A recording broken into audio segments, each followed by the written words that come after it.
They really, really did, but no, couldn't happen. Well, he came out and, drank beers and gave out a few stunners, Worst and stunners I've ever seen in my life. definitely. But he signed the contract for the guest referee for the WrestleMania match. No, while all this was going on, you hear Michael Cole. He was like crying, saying, "Why, Steve? Why?" It was basically a dramatic Terry Funk. Why? Were they already off the camera or off TV when it showed him standing on top of the ring post and he was pouring the beer on his head like a No, shower? that was on TV. Oh, they showed that? Okay. Yeah. So after that, the arena was kind of like, In yeah, shock, probably. Austin is back. Yeah, everybody was in shock. Like, wow, Austin. And he's from here, basically. So that was another big thing. But so was Justin Hawk Bradshaw, though. So was Justin Hawk Bradshaw. But nobody cared about him. We saw Bryan Danielson come out, and I was excited to see him because I haven't watched him in person wrestle yet, I don't think. Still didn't get to by this match either. No. Oh, you know what? I think I did see him in October at the Hell in a Cell pay-per-view when we went. Yeah. But I was still excited to see him because he's one of my favorites and, a lot of talent. And then we saw Sheamus come out under King Sheamus, which last week he was not King Sheamus. But this week he was King Sheamus. So I don't understand. Well, the ring announcer said Sheamus. He didn't say King Sheamus either. But if you were in there, I seen his Titantron. It said, everything said King Sheamus. It said King Sheamus. It did. So I don't understand if he's still King Sheamus or if he's just Sheamus or whatever. The match didn't even feel like a match. And when it ended, the bell rang, we were like, what just happened? So I think what they're doing is they're setting it up now for WrestleMania. Or no, not WrestleMania. Next week, it's U.S. title versus career. I see him winning it. I don't see him going away. Next was a waste of television time. CM Punk versus R-Truth. We don't have to tell you who won. I liked it. Just to see CM Punk, honestly. We did see the Uranagi. What is the American word for it? Uranagi. Anaconda Vice. Very, very cool. What was more interesting was Vicky Guerrero came out, and she had the most heat out of anybody. Everyone hates her guts. And that's why I love Vicky Guerrero. She had to say, excuse me, 3-4 times. And coming out, they hated her. Yeah, every time she did it went higher and higher and higher. Heard the boos it was insane. Oh, man, it was so awesome to see the crowd react to her like that. But yeah, she's most hated. And so Dolph Ziggler debuted on Raw for the second time he's been, well, technically third time. Yeah. He's on the Raw roster. And he went over John Morrison. Just a basic match with Johnny Nitro. A lot of jumping going on. But Dolph Ziggler did win, and they announced that next week Vicky Guerrero could possibly have a job on Raw if she can beat her returning opponent, Trish Stratus, next week on Monday Night Raw. Very excited to see that. Definitely. And that was kind of the main event, basically, because after that... Yeah, there was no wrestling after that. Yeah, after that, it was I looked at my phone. It was 20, 25 minutes left. So we cut to, I guess, a commercial break. And we saw John Cena come out after that and do a John Cena promo about rap music. And I muted my TV at that point. Yeah, no, I hated my life because I was there. But the whole thing of it was earlier that day, The Miz put on his Twitter account, he's going to boycott Raw.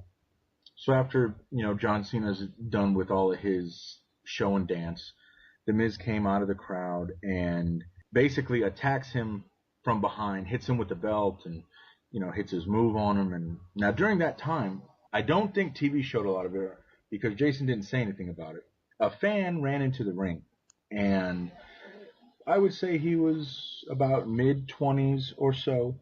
He ran in the ring and kind of just kept running in and out of the ring, in and out of the ring. He did that 3 times, and it kept escaping security.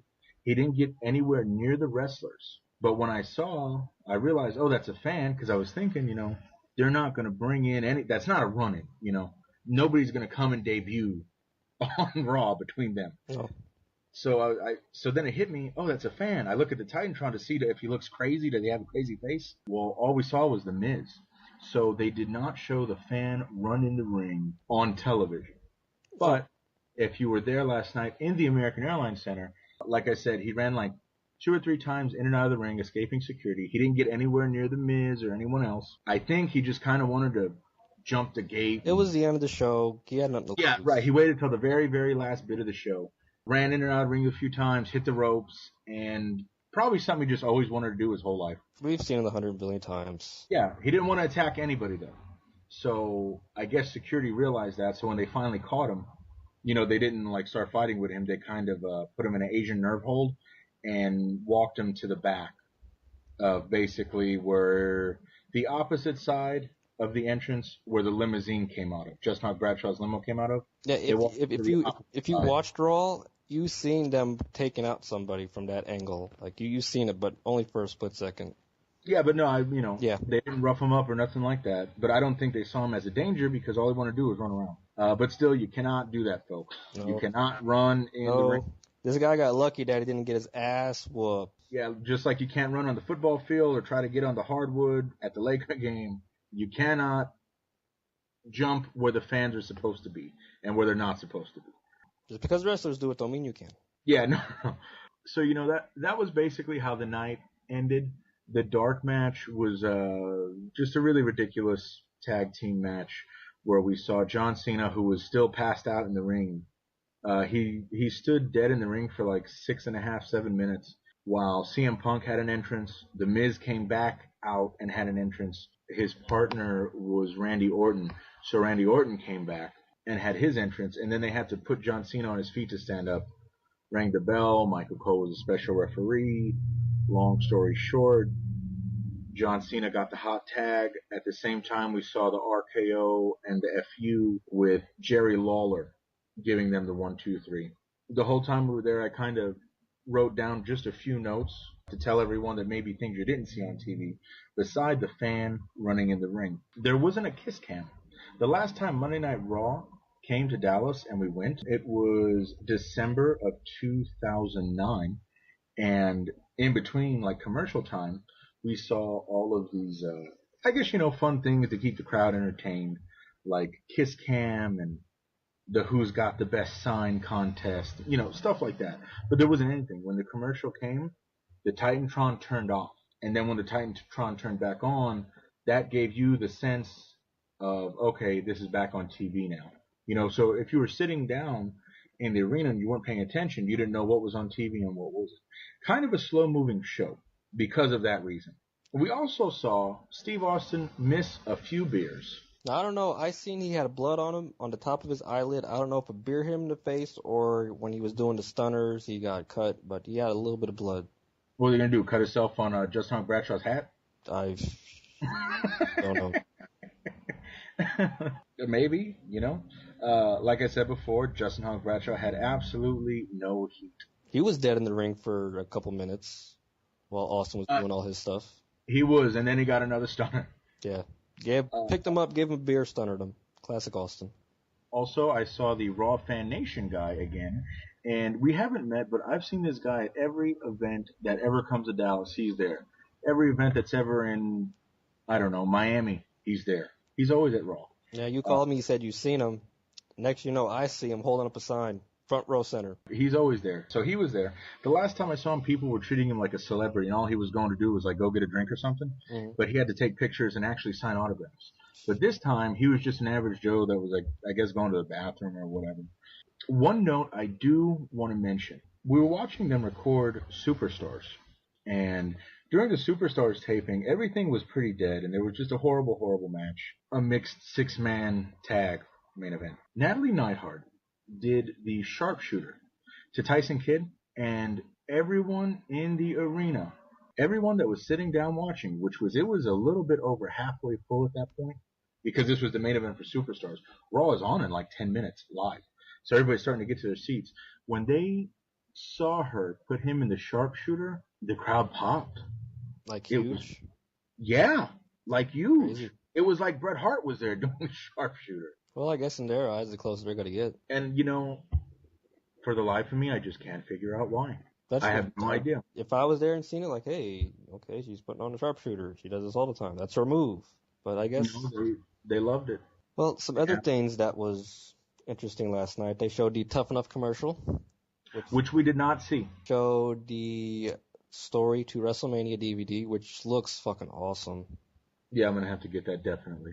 They showed a Kmart commercial. They said they showed that in the arena. Yeah, for we the did see the merchandise. Kmart commercial where Randy Orton's sitting at a table. Yeah, I saw that. it's funny that their little Target mascot or whatever it is has the WWF Championship. It's funny. Oh, I didn't see that. Yeah, it's like holding up the belt, the spinner belt. It's fucking hilarious. That's funny. Again, Um, shows that belt, face of the company. Now, something that I saw that you didn't see, they showed a package for the new luchador they got, Mystico, but now they're calling him Sin Cara. Hmm. They had like a little, maybe like a minute and a half, 2 minute long video package of him, but they didn't actually show him working. They were showing all the worldwide coverage in like Spanish newspapers and on television and Well, I think I seen that. I think that's kind of old. I think they already had that. this was a little bit different Was because it? they had him kind of like a mini, he's excited to come. Okay. And it said he was coming soon too. Probably after WrestleMania. They said he was coming soon. So, that was one thing that we saw that you did not see at home. Why did they only show that in the arena? I have no idea. That's pretty much our Raw review from both sides, behind and in front of the camera. What would you give the show on a rating of being there? Entertaining? Um, Because from a TV standpoint, it was just Exactly. From a TV standpoint, it was just basically a straight Raw. Nothing special. Austin probably was the best part of it. So being there was it. Sure, Austin was the best part to see him return, but the matches that they did have did not last long, and they were very stupid, I would say. It wasn't all that entertaining, but just like how we end every TNA show and every Raw show, we're gonna watch it anyway. And if it comes here, of course I'm going. From 1 to 10, it was about a 6. Hmm. It was about a 6. Being there. Again, though, I do prefer to watch it at home because you have the commentary, you have a better idea of what's going on. There, and especially now that they weren't doing all the stuff on the Titantron, you were just waiting for something to you were constantly waiting for something to happen. Well, when I went there a couple years ago, Jeff Hardy was Intercontinental Champion, so that's just saying how long ago it was. Right. The arena was dead when they went on commercial. Like it was just silent. Titantron Really? was off. Same thing. What would you rate Raw? Probably about a 7, I would say, for the fact that got to see Austin and CM Punk had a good segment, and seeing John Cena get killed, I guess, was kind of Destroyed, yeah, that was nice. great. I enjoyed that. So all in all, Undertaker started off show. Mm-hmm. It was good. I liked it. I think that's it for our Monday Night Raw review. Of course, you can always check back for the latest in pro wrestling news, rumors, and results. We're working on a Monday Night War show currently that we'll upload sometime this week. And of course, you can check back here on Thursday night for our Impact review. Until the next time, this is the following contest.